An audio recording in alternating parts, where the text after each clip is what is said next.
26শে জুলাই ভারতের ইতিহাসে এমন একটা দিন যেদিন শুধু একটি যুদ্ধ জেতা হয়নি, জিতে নেওয়া হয়েছিল অসম্ভবকে সম্ভব করার আত্মবিশ্বাস। কিন্তু জানেন কি, কার্গিল যুদ্ধে ভারতের সবচেয়ে বড় চ্যালেঞ্জ ছিল পাকিস্তান নয়, বরং সেই পাহাড়গুলোই। এমন কিছু ঘটনা আছে যেগুলো আজও অনেক ভারতীয় জানেন না। চলুন জেনে নেওয়া যাক কার্গিল যুদ্ধের সেই অজানা গল্প। আমি পরিচয়, আর আজকে আমরা জানবো কার্গিল বিজয় দিবস উপলক্ষে কার্গিল যুদ্ধের সেই অজানা গল্পগুলি। 1999 সালের শীতকাল। ভারত ও পাকিস্তান দুই দেশই প্রচণ্ড তুষারপাতের কারণে কার্গিল অঞ্চলের কিছু অত্যন্ত উঁচু পোস্ট সাময়িকভাবে খালি করে দিত।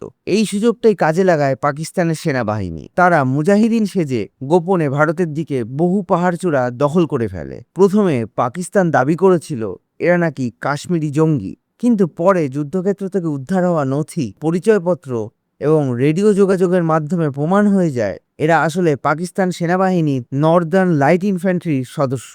ভারতের সবচেয়ে কঠিন যুদ্ধগুলোর একটি হলো এই কার্গিল যুদ্ধ। ভারত শুরু করে অপারেশন বিজয়ের, কিন্তু এই যুদ্ধ ছিল সম্পূর্ণ আলাদা। 16 থেকে 18,000 ফুট উচ্চতায় প্রায় খাড়া পাহাড় বেয়ে অক্সিজেনের ঘাটতির মধ্যে শত্রুর গুলির মুখে উঠে যুদ্ধ করতে হয়েছিল। সামরিক বিশেষজ্ঞদের মতে এটি আধুনিক ইতিহাসের অন্যতম কঠিন পাহাড়ি যুদ্ধ।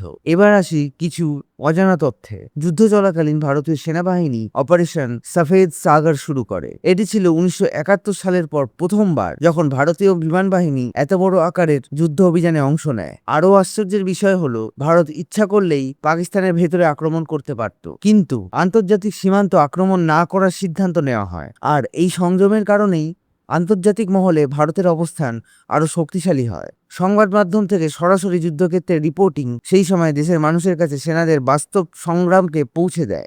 কার্গিল যুদ্ধেই ভারতের লাইভ ওয়ার রিপোর্টিংয়ের নতুন যুগ শুরু হয়েছিল।